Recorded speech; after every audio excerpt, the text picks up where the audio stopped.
Boa noite. Hoje nós vamos tratar sobre os princípios do direito processual penal.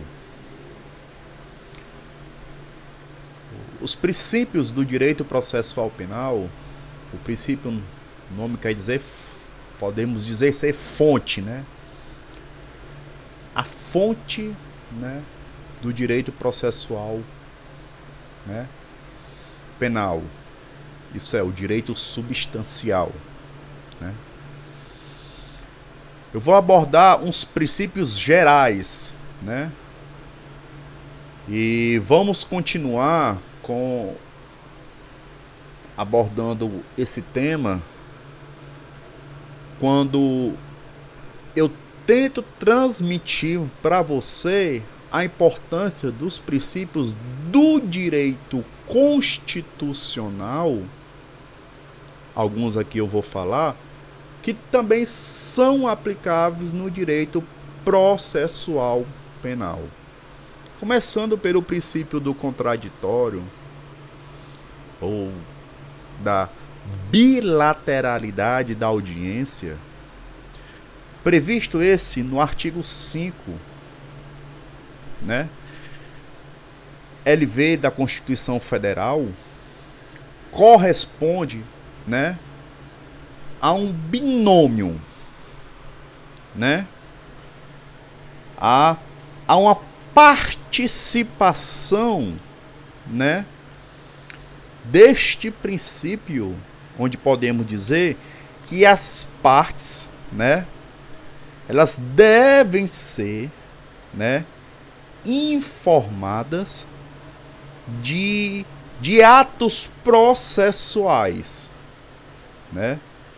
Isso é, que elas possam participar de toda uma relação jurídica, né, que o poder judiciário, né, o magistrado, né, terá ciência, né, e outras partes também que compõem o processo, né? O princípio da presunção de inocência, princípio esse importantíssimo, até citado nos direitos humanos, né? Usado muito ele, ou do estado de inocência também chamado, ou a não culpabilidade, onde ele está previsto no artigo 5 LV 2 da Constituição Federal, né? Quando eu falo isso, eu estou falando de algarismo romano, certo? Significa dizer que ninguém, isso é pessoa, será considerado culpado senão após o trânsito em julgado da sentença penal condenatória. Certo? Cabe revisão criminal? Sim, dependendo da situação. Também tem um prazo específico para isso. O referido princípio possui de dois, né, eu posso dizer, de dois desdobramentos, né? Que seria o quê? O réu não pode ser tratado como culpado. Tem a questão do tratamento.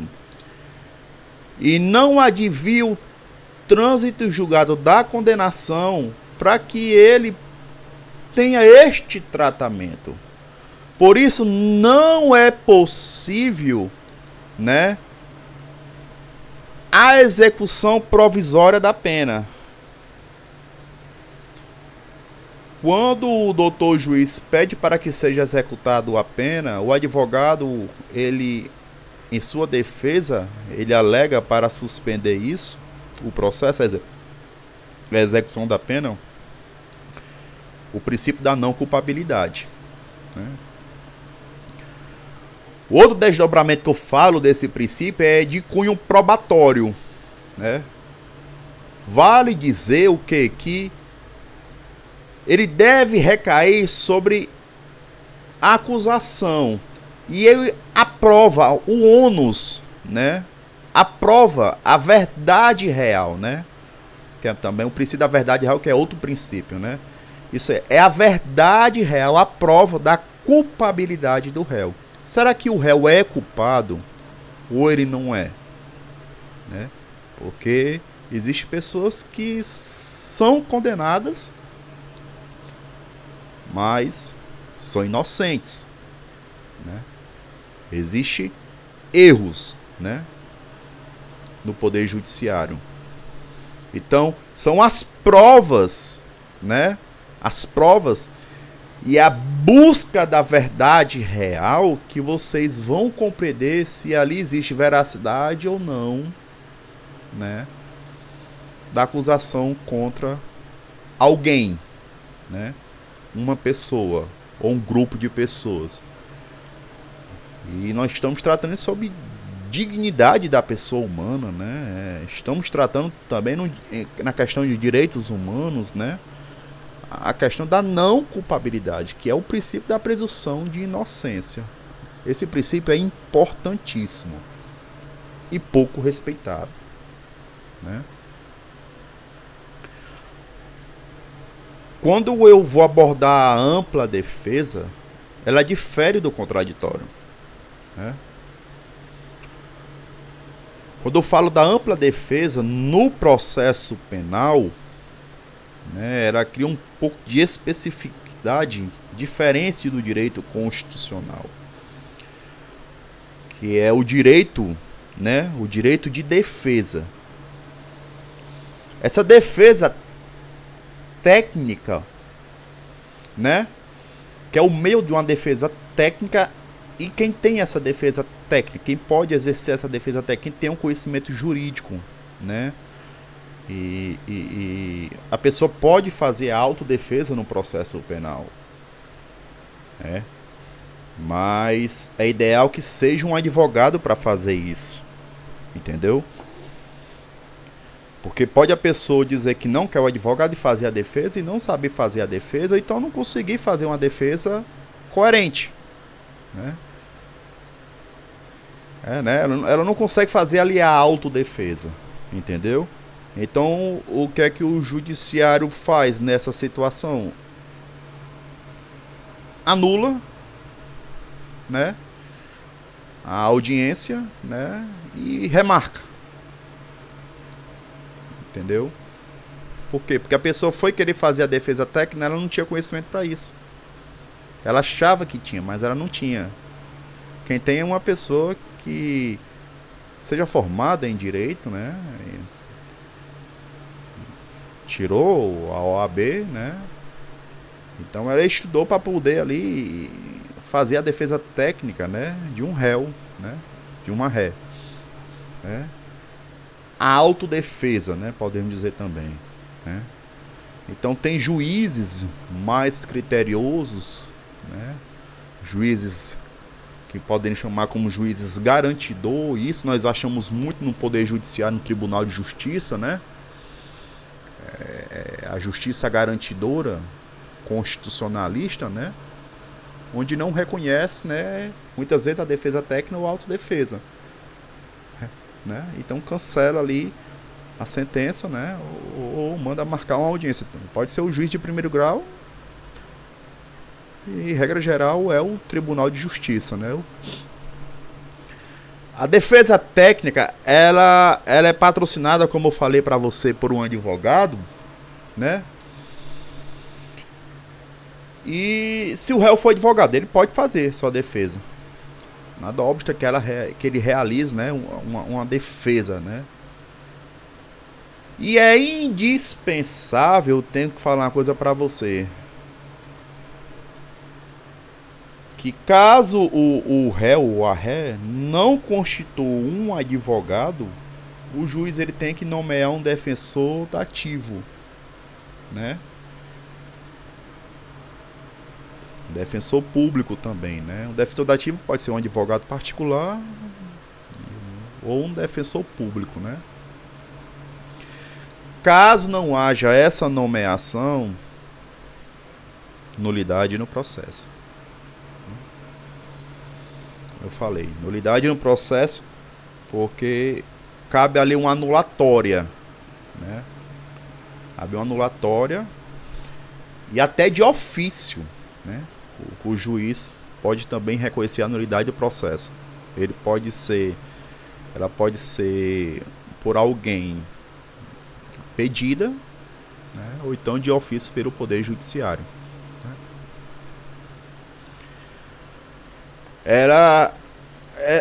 Como eu falei para você, como ela se materializa no interrogatório, né? Ela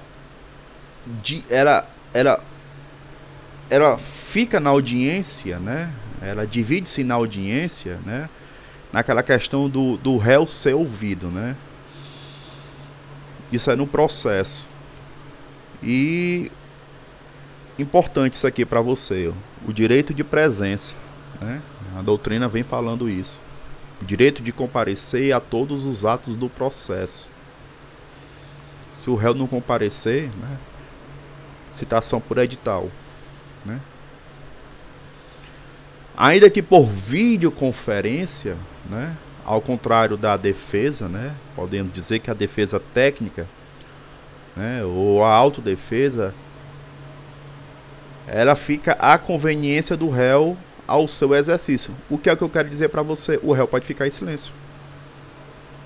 Ele, se quiser, ele não pode constituir prova contra si. E isso não pode ser usado contra ele. Você compreendeu? O princípio da verdade real que eu estava falando para você. O princípio da verdade real, né? Ele é um princípio importantíssimo, eu quero abordar aqui para você.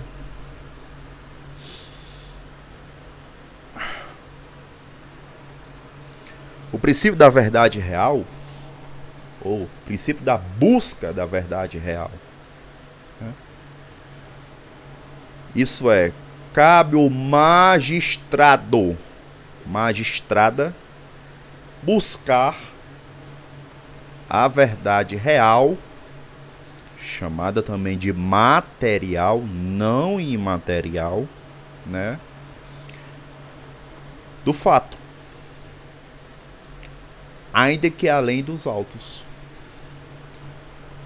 Eu estou falando de juiz inquisitorial, juiz inquisitor, juiz inquisitorial ou juiz inquisitor, né? Não, né? Seria o princípio da verdade real. Ele busca o fortalecimento do princípio do livre convencimento do juiz, né? E ele vai de confronto ao do promotor natural, ao princípio do promotor natural, né? Isso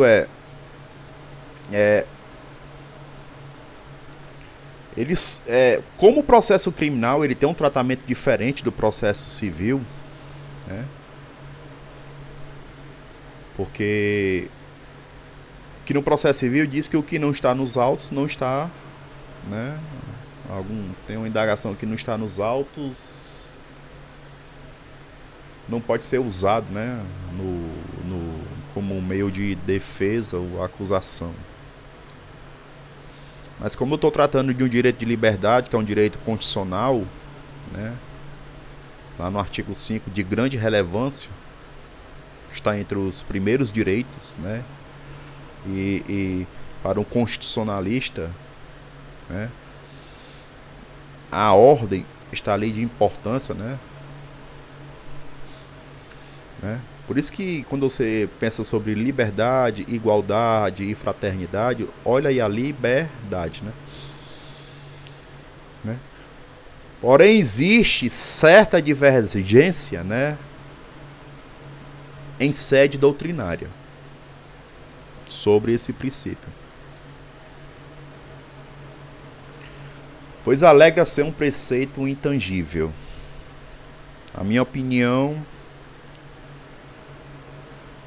eu sou a favor do magistrado, né, a magistrada buscar a verdade, né, já que isso tem esse basamento no princípio da verdade real, mas tem alguns doutrinadores, né, e a lei que questiona isso, mas o processo penal é a favor disso, e o direito constitucional também, porque liberdade, vida e liberdade são direitos fundamentais, né, patrimônio, são direitos importantíssimos, né, que seria um preceito intangível. Não, acho que é um preceito, na verdade, tangível, né, não é intangível, né, por isso que em um processo penal existe todo esse lapso de uma demora parcial ou uma demora um pouco maior para buscar soluções dos processos, né? Para que o juiz de primeiro grau, a juíza não aplique uma sentença que não é verídica, né? E você vê aí nos jornais pessoas que foram condenadas, passaram anos presos e depois foi descoberto que era inocente. Lamentável, né? Então, quando eu falo sobre os doutrinadores, né, de doutrinas minorante ou majorante, eles alegam, né, sobre uma verdade processual constituída.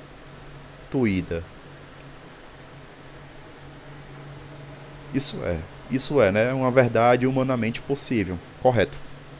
É esse o meu entendimento, né? Eu falei sobre o juiz natural, né? Falei do promotor natural, desculpe. Agora eu vou falar do juiz natural, né?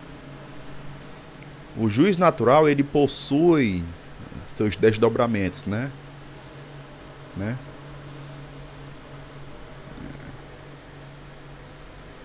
Isso é, o cidadão, quando eu falo de cidadão, né?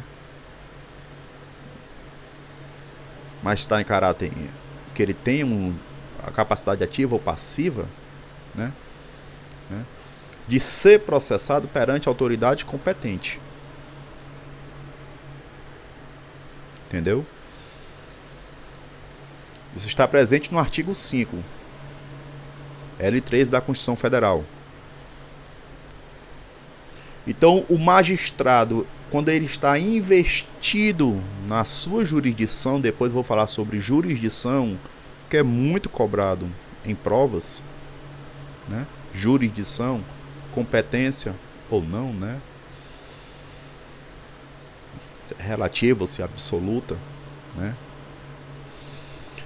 Ele tem também uma divisória nesse princípio no juiz natural que ele vai de confronto a juízos ou tribunais de exceção, né?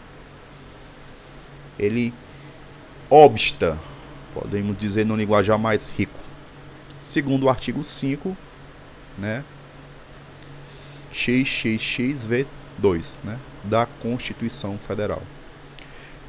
Em outras palavras, o tal princípio, ele impede a criação de órgãos jurisdicionais, né?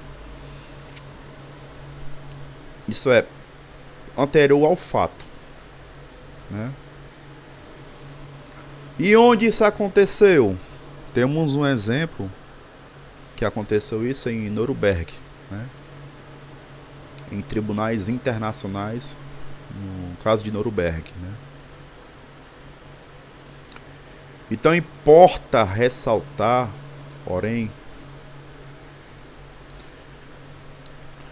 que o Tribunal Penal Internacional, o TPI, né, ao qual o Brasil ele adere, Estados Unidos ele adere, às vezes não adere, né? O Brasil ele adere, né?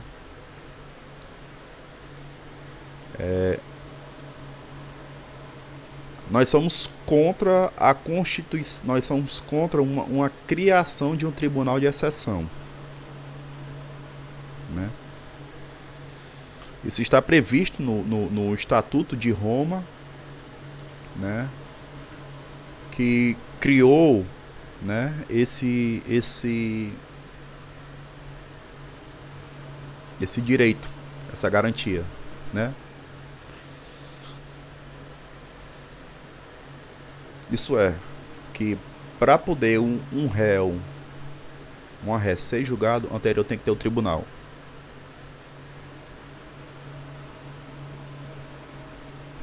Né?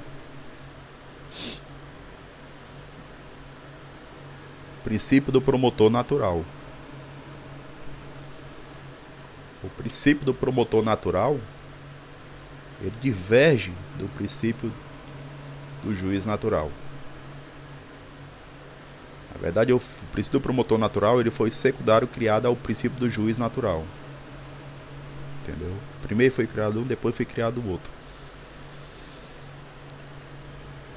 Este princípio, ele decorre de, eu posso dizer, de regras que estão no artigo 5 L3 da Constituição Federal, que onde fala que uma pessoa não pode ser processado senão pelo órgão do Ministério Público Estadual ou do Ministério Público Federal, né? E eles têm garantias, né? Eles gozam de amplas garantias institucionais e pessoais. O Ministério Público gozam de independência, né, também, e de uma liberdade de convicção, né? Contudo, as suas atribuições são previamente fixadas em leis e reconhecidas, né? Também para serem reconhecidas. Isso é, o promotor, ele chefia, né? O promotor, ele pela chefia da instituição, podemos dizer, ele promove a acusação, isso é, ação penal. O inquérito policial é do delegado de polícia, né? A ação penal é do Ministério Público, né? Então, para promover uma acusação específica, uma vez que tal procedimento ele chancela, né, o que nós chamamos de promotor de exceção, né? Ele é contra a figura do promotor de exceção. Enquanto o juiz natural vai contra o tribunal de exceção, o promotor natural ele vai contra o promotor de exceção, né?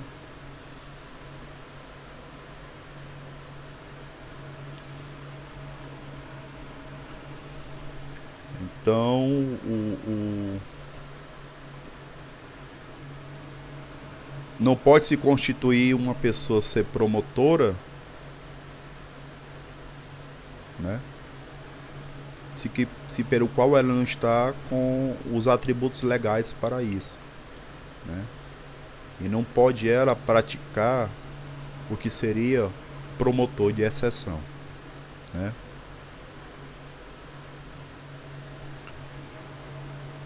Princípio do favor rei ou do favor réu, né? Ele tem como sua regra, né? Ele tem como seu ideal que, na dúvida, deve-se beneficiar o réu ou a ré. Isso é também chamado de indúbio pro réu, né? O processo ele iniciou e ele vai ter uma conclusão, e até posterior da sentença. Entendeu? Então, se gerar uma dúvida se que alguém é culpado, esse princípio ele é usado, né? Alguns advogados falam até pela ordem e alegam esse princípio. No tribunal do júri. Então, o juiz ele só pode sentenciar, né, quando não restar mais dúvida da materialidade e da autoria, né, do culpado, que é investigado isso no inquérito policial pela autoridade policial, né, e seus auxiliares, né?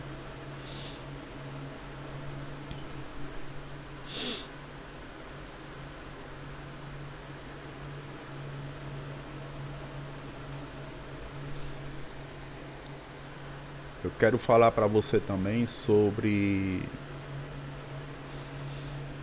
dando continuidade, que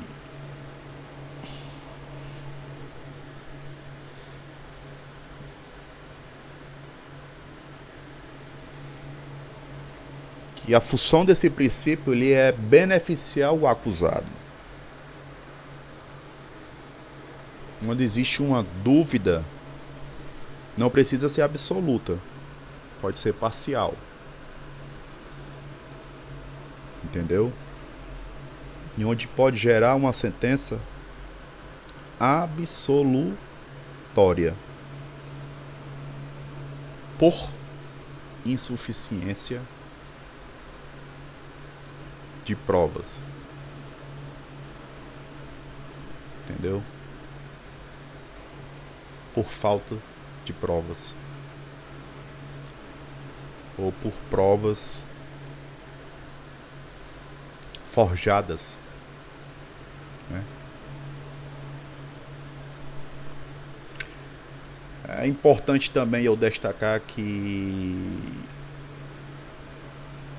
no recebimento, né, da denúncia, né, o Ministério Público ele abre uma denúncia ou uma queixa-crime,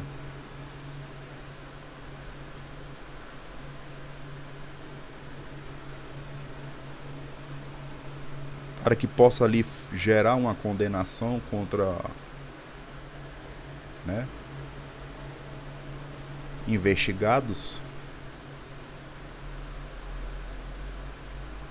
Entendeu? Então, faz isso aí, essa condenação, né? Para gerar essa condenação, não é necessária nos atos de evolução do processo. Entendeu? E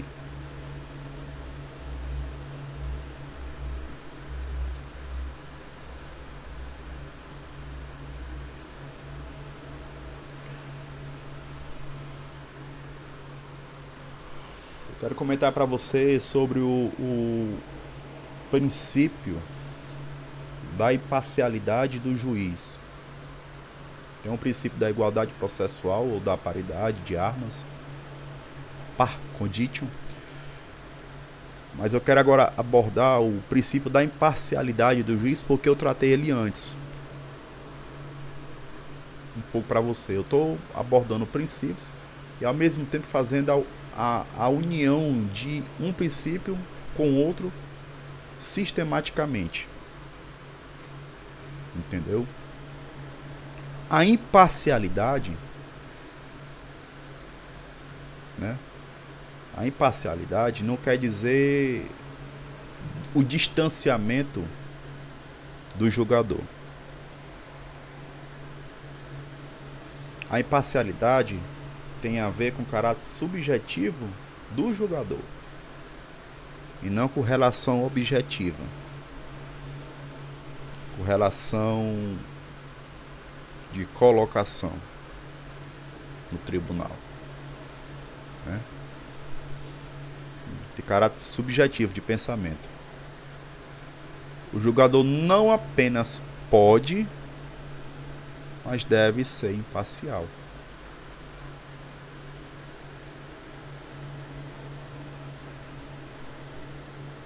Porque se ele não for, é impedido. Ele deve. Uma coisa é poder, outra coisa é a obrigatoriedade. Entendeu?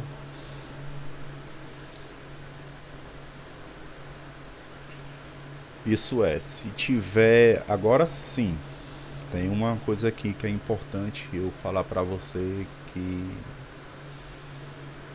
se tiver uma aproximação do juiz à juíza, né?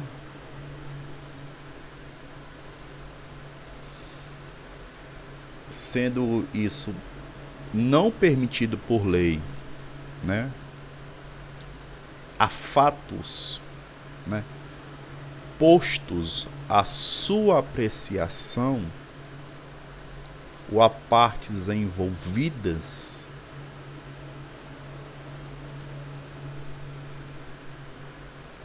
haverá, né? Será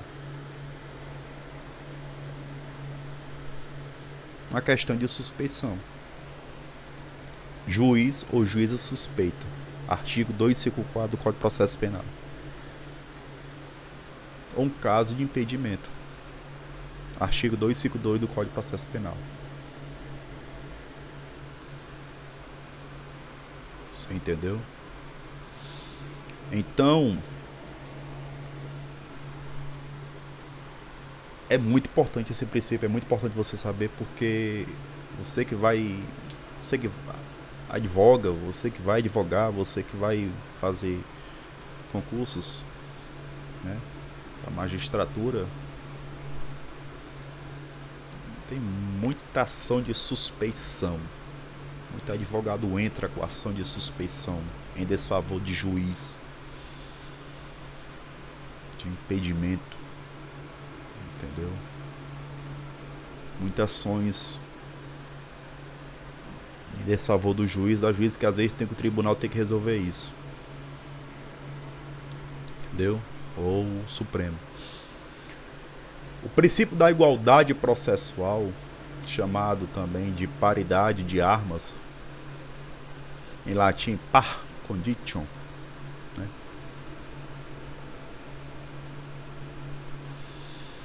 Tem um pouco de originalidade do Roma, né? Itália. No direito civil ele vem do jus civile, né? Mas o processo penal ele também tem um pouco, ele veio um pouco também, não só do direito romano, mas também do direito italiano. A decorrência desse princípio assim fala que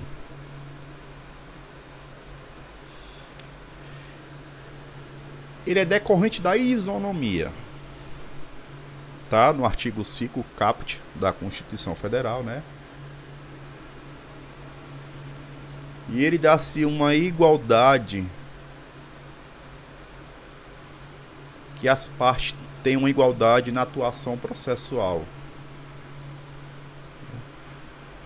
É uma igualdade na medida de suas desigualdades, né? Uma forma igualitária na medida das suas igualdades, né? E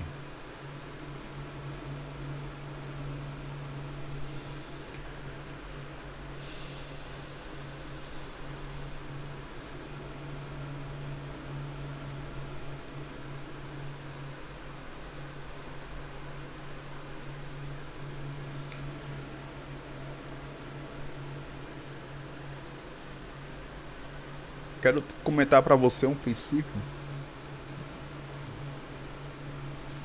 mas levado esse princípio constitucional, né, dentro do Código de Processo Penal também ele é usado, mas não de caráter geral, mas específico, né, que é o princípio da publicidade, certo?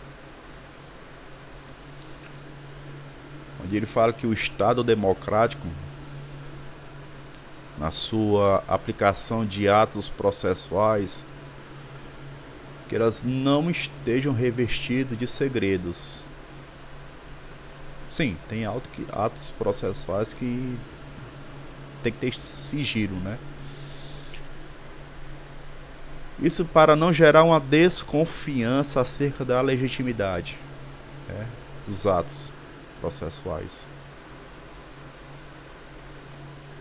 Eu quero falar para você aqui o artigo 5, LX da Constituição Federal, que a lei só poderá restringir a publicidade dos atos processuais, como aqui eu abordei há pouco tempo, quando a intimidade, o interesse social exigem. Onde você vê isso? 792 do Código de Processo Penal. Por outro lado, o sigilo não pode, né, atingir o acesso aos atos da investigação, aqueles pelo qual já foi produzidos e documentados, onde o advogado, a advogada tem acesso. Entendeu?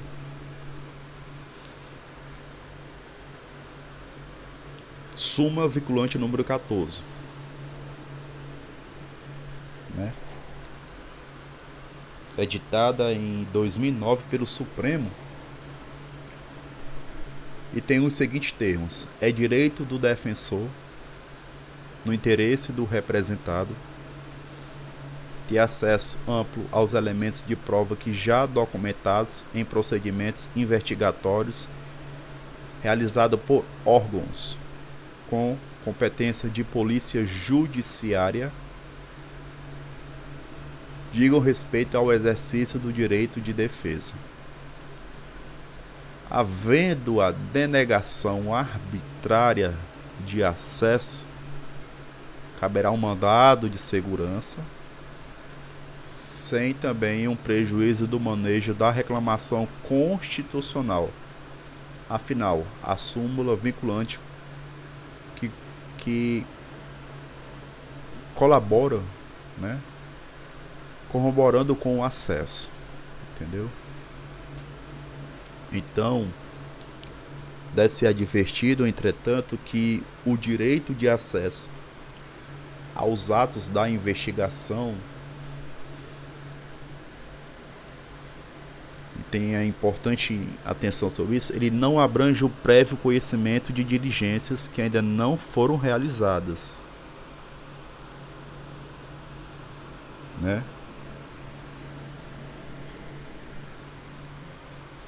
Que não estão no inquérito, entendeu?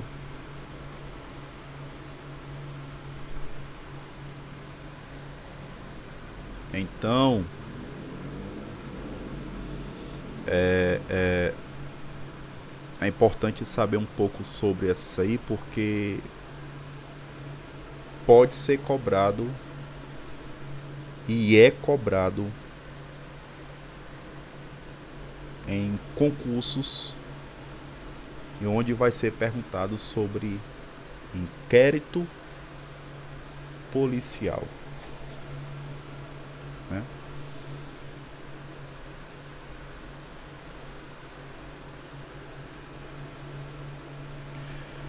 Bom, o princípio do devido processo legal. Segundo o artigo 5, L15 da Constituição Federal, ninguém será privado da liberdade ou de seus bens sem o devido processo legal.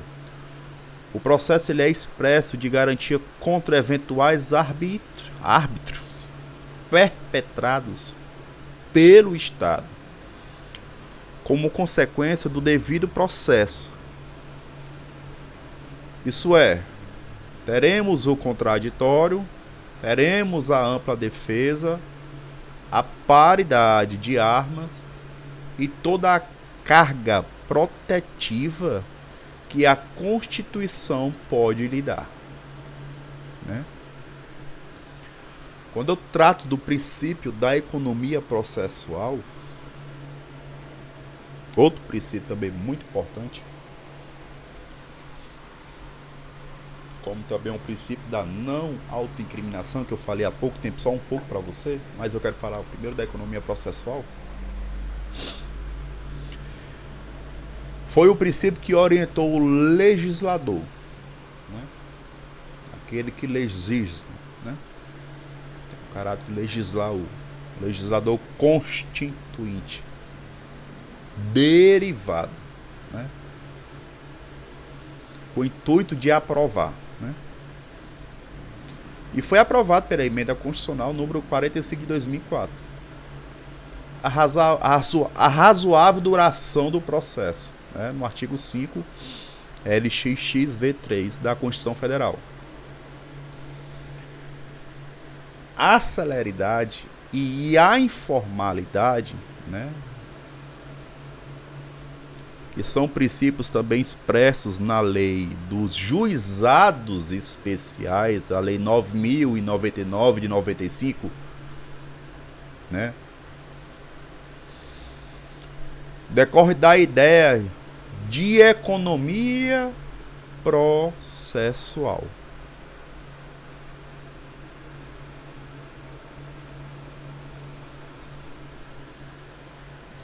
Não sei se você entendeu. Os juizados especiais, na sua criação, foi usado economia processual para ser céleres. Coisa que no processo penal não pode. Processo comum, né?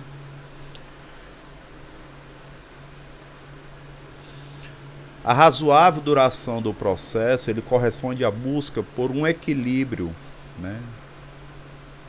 Um processo que não seja demoroso, que gere impunidade, né? Mas que ele seja célere, ao ponto de não observar as garantias do investigado, né? Uma coisa é investigado, ou do réu. Ok?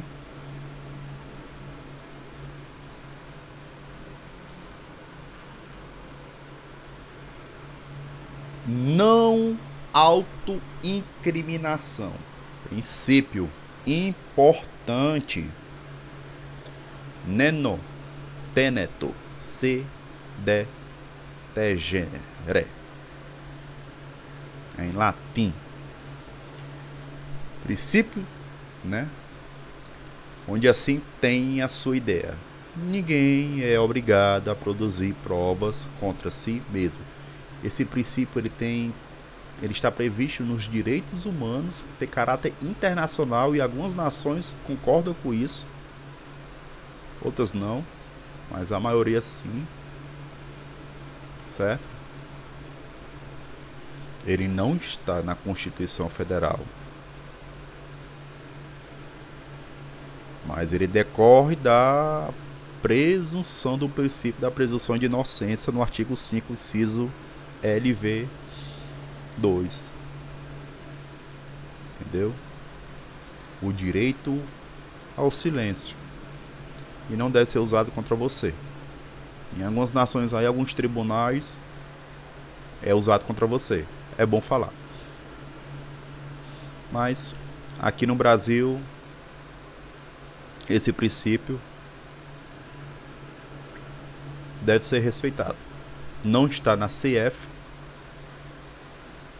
né, expresso, mas outros princípios e o direito internacional e os direitos humanos traz esse princípio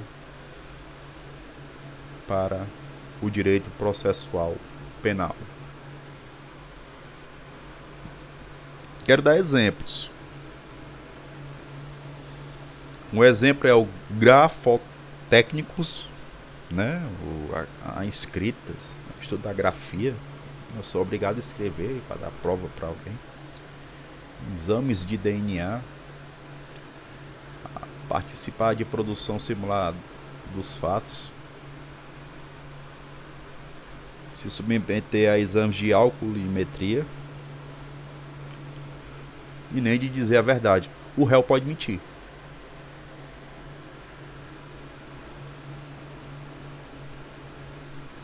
O réu pode mentir e não sair prejudicado por isso no processo penal. A testemunha não pode, mas o réu pode.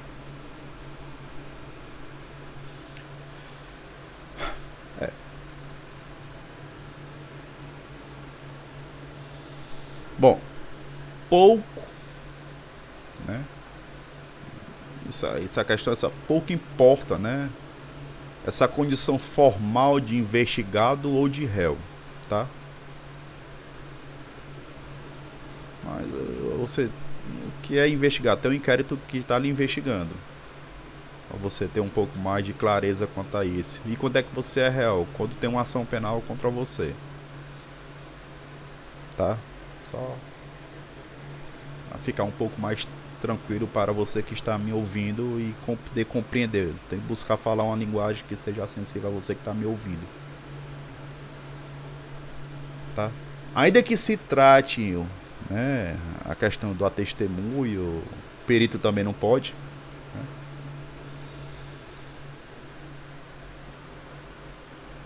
Por isso que o falso testemunho ou a falsa perícia está previsto no Código Penal, no 324. Entendeu? Isso é, se eles negarem, se eles falseiam, ou se eles calam a verdade para não se incriminar, é crime. Certo?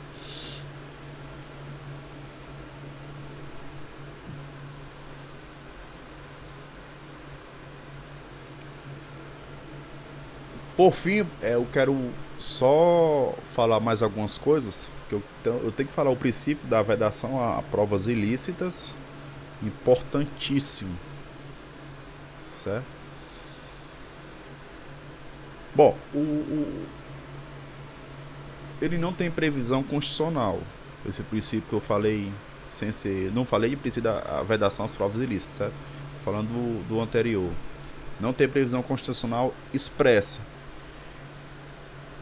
Esse princípio, olha o direito internacional entrando, ele está consagrado, o nome, pelo Pacto de São José da Costa Rica, né?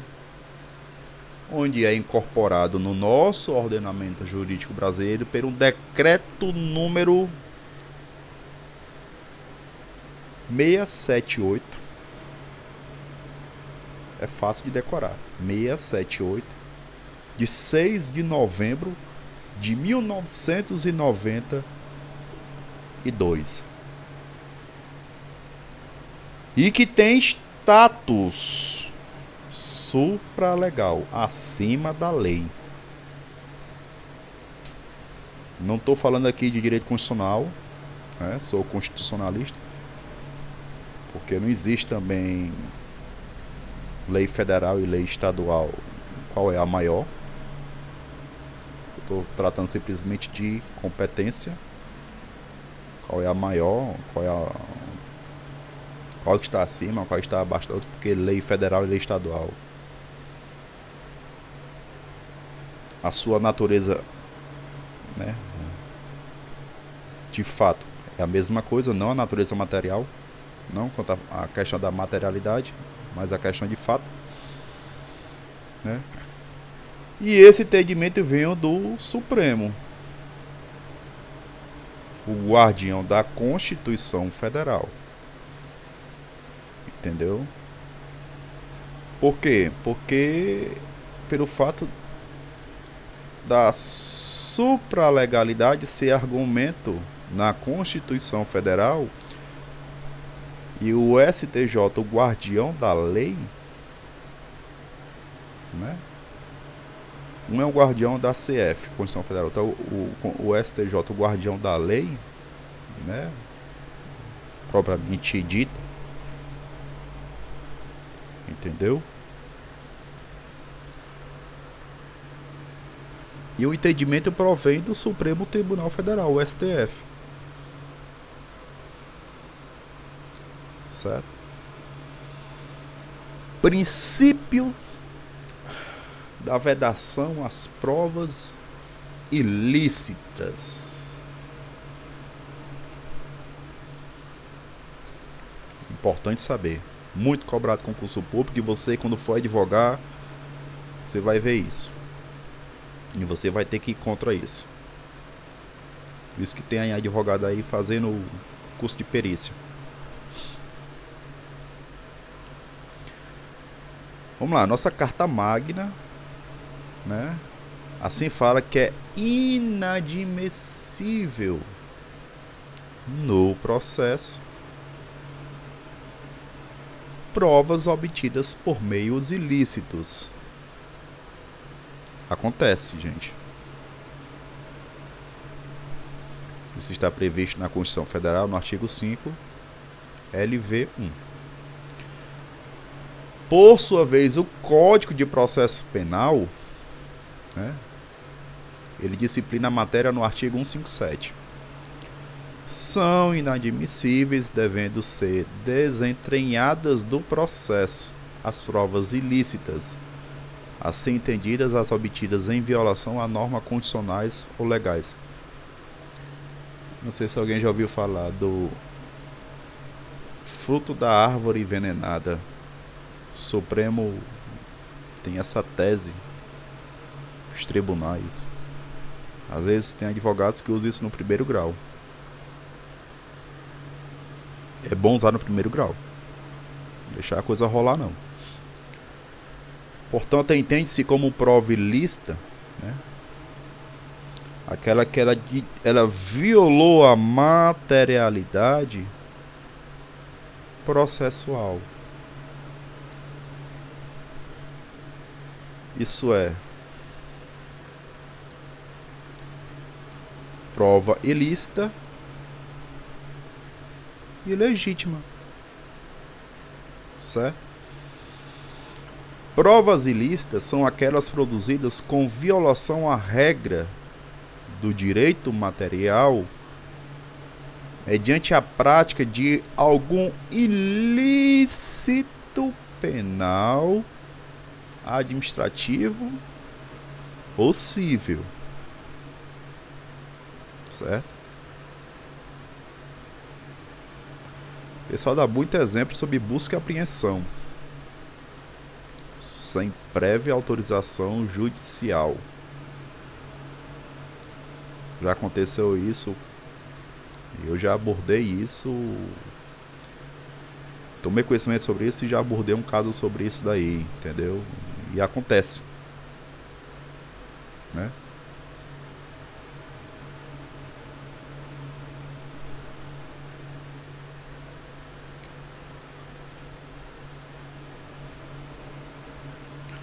Também o pessoal dá o exemplo também sobre a questão, né, os doutrinadores dão a questão também sobre a confissão obtida, né, mediante tortura, que é inadmissível pela Constituição Federal.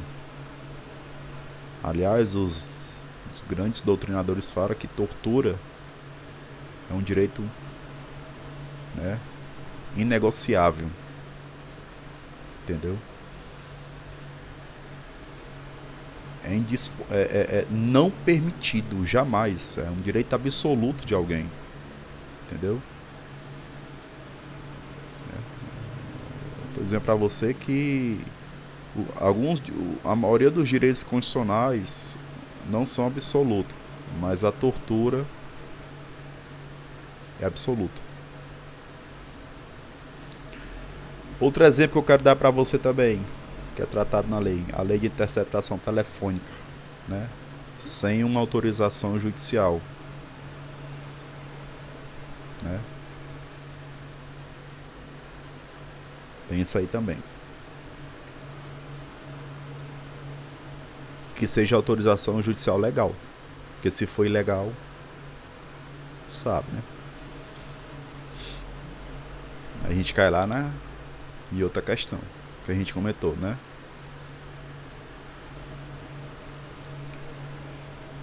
Quando eu falo da ilegitimidade da prova, que são uma natureza meramente processual, eu quero falar também sobre a oitiva de pessoas que não podem depor.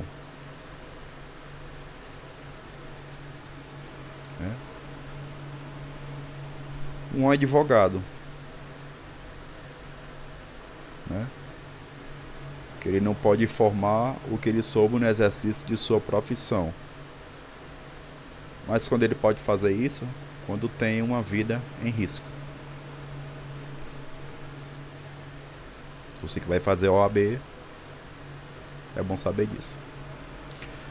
Uma perícia realizada por apenas, né, por um perito, né, que não seja oficial. Até o perito tem que ser oficial. O Supremo, né, ele admite a utilização das provas ilícitas. Olha aí. Quando é para ser usado em benefício do réu. Se for para garantir a presunção de inocência e a liberdade do indivíduo. Porque isso tem um embasamento, o princípio da proporcionalidade. E onde considera que o processo penal tem a finalidade de fixar garantias para o acusado. Isto é, trata-se de um conjunto de regras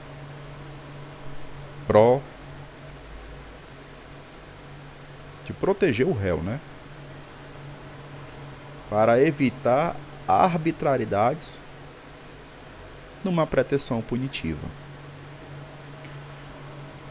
Bom, tratei sobre alguns princípios do processo penal e do direito constitucional, sistematizando os princípios, também sistematizando a norma constitucional com a lei processual penal. Certo? Eu agradeço a você que vem acompanhando o nosso canal, e as aulas são para vocês. Curte, compartilha, entendeu? Se tiver alguma dúvida, pode perguntar.